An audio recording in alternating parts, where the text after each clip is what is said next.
गुरु भक्ति एक अथाह सागर है जिसमें बहुत से हीरे मोती ज्वारात विद्यमान हैं। एक शिष्य जब गुरु भक्ति रूपी गहन सागर में डुबकी लगाता है तो वह अपने अंतःकरण में शाश्वत आनंद, सत, संतोष, क्षमा, दया, धैर्य जैसे रत्नों को उपलब्ध करता है। भक्ति की गहराई तक जाने के लिए एक साधक को यदि किसी वस्तु की आवश्यकता पड़ती है तो वह है उसके लक्ष्य के प्रति एकाग्रता। क्योंकि देखा जाए तो जैसे एक नदी जब पहाड़ों से नीचे उतरती है तो चट्टानों से टकराती है तो शोर मचाती हुई चलती है, क्योंकि अशांत और बिखरी हुई हुआ करती है। जब यही नदी अपने लक्ष्य सागर से मिल जाती है तो शोर, बिखराव सब समाप्त हो जाया करता है।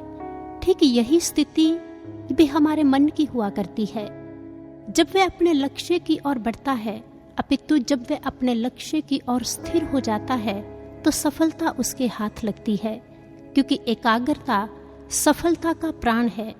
मन को एकाग्र करने की क्षमता में ही सफलता छिपी है। एक आतशी शीशा सूरज की किरणों को एक बिंदु पर केंद्रित कर देता है। ठीक उसी प्रकार एकाग्रता के प्रभाव से मन की शक्ति महत्वपूर्ण एवं बारीक बातों पर केंद्रित हो जाती है। जो काम सूरज की बिखरी किरणें घंटे या युगों में भी पूरा नहीं कर पाती, वही काम उनको एक बिंदु पर एकत्रित कर देने से कुछ ही क्षणों में पूर्ण हो जाता है। इसी तरह मन की शक्तियां भी यदि बहुत सी बातों पर फैली रहे तो शायद ही कुछ कर पाए। जितनी गहरी एकाग्रता होगी उतनी ही टिकाऊ छाप मन पर पड़ेगी। एक शिष्य जब ज्ञान मार्ग पर कटिबद्धता से चलता है तभी अपनी मंजिल पर पहुंच पाता है। इसलिए एक सच्चा शिष्य एक चित्त एवं एकाग्र होकर ज्ञान मार्ग पर चलता है, कहीं दाएं बाएं नहीं देखता। जैसे कि अर्जुन को केवल मात्र चिड़िया की आंख ही दिखाई दी, अन्य कुछ नहीं, तभी वह उसे भेद सका। ठीक ऐसे ही शिष्य को एकाग्र होकर एकमात्र अपने लक्ष्य को ही देखना चाहिए। एक बार एक संत ने सत्संग सुनाते हुए अपने शिष्यों से कहा कि ज्ञान मार्ग पर घोड़े की तरह चलो। घोड़ा गाड़ी का चालक घोड़े की दोनों आंखों के दाएं बाएं एक पट्टा बांध देता है ताकि वह सामने ही देख पाए, क्योंकि उसका लक्ष्य सामने का मार्ग है। ज्ञान मार्ग पर संशय, तर्क, कुतर्क के लिए कोई स्थान नहीं। एकाग्र अर्थात एक को अग्र रखना, और वो एक कौन है? लक्ष्य प्रदाता सद्गुरु।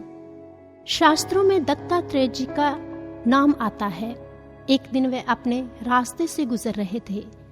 सामने से पूरे साज सज्जा और बैंड बाजे के साथ एक बारात गुजर रही थी। दृश्य अत्यंत ही आकर्षक था।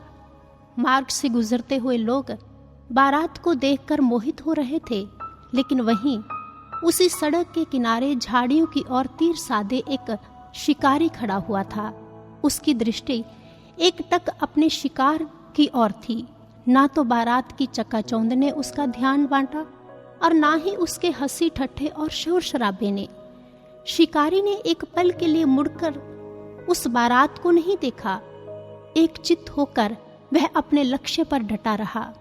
दत्तात्रेय जी ने उसे प्रणाम किया और कहा कि आज से मैं आपकी भांति अपने ध्यान को आपकी प्रेरणा से अपने प्रभु, अपने लक्ष्य की ओर ही केंद्रित करूंगा। इतना तन्मय कि आसपास की माया, दुनिया के विचारों का मुझे ध्यान ही ना रहे। ऐसा ही एक शिष्य भी चाहता है। उसके अंतर से क्या भाव उठते हैं? चल पड़े हैं तुझे पाने को, अब ये कदम कहाँ रुक पाते हैं। तुझे पाने की तमन्ना है कि मंजिल को छूते चले जाते हैं। एक शिष्य भी अपने मन को सदैव गुरु लक्ष्य पर एकाग्र रखता है। यदि आंखों में संसार का प्रलोभन बसा हो, मन सगे संबंधियों को पाने व रिझाने में आसक्त है, तो फिर संदेह ही नहीं, नामुमकिन है कि जीव अपने लक्ष्य को भेद पाए, क्योंकि संसार के प्रलोभन भी लक्ष्य से डिगा देते हैं। स्वामी राम तीर्थ जी भी सत्संग सुनाते हुए अपने शिष्यों को एक कहानी सुनाया करते थे। अटलांटा यूनान देश की एक विख्यात धाविका थी। वे दौड़ में कभी भी किसी से हारी नहीं थी और बड़ी बात तो यह थी कि वे अपने प्रतिद्वंदी को 100 गज आगे खड़ा किया करती थी, लेकिन फिर भी निर्धारित लक्ष्य तक बहुत पहले ही पहुंच जाया करती। एक बार एक राजकुमार जिसका नाम था हिप्पोमेनेस, उस राजकुमार ने उसे मात देने के लिए एक युक्ति निकाली। उसने एक सोने का सेब बनवाया और उसे रेस ट्रैक पर रख दिया। ज्यों ही हरी झंडी लहराई, अटलांटा बिजली की गति से दौड़ पड़ी। दृष्टि बिल्कुल एकदम अपने लक्ष्य पर गड़ी हुई थी, बुद्धि बिल्कुल एकाग्र, मन विजय श्री के लिए संकल्प युक्त। लेकिन अभी वे 50 गज की दौड़ी होगी कि एकाएक उसके कदम ठिठक गए, आंखें चुंधिया गई, लक्ष्य से फिसलकर सामने पड़े हुए सेब पर जा उलझी। एक निष्ठा पर लोभ हावी हो गया, मन विचलित और बुद्धि भ्रमित हो गई। पर अब तक हिप्पोमेनेस मंजिल को छू चुका था। कभी न हारने वाली अटलांटा हार चुकी थी।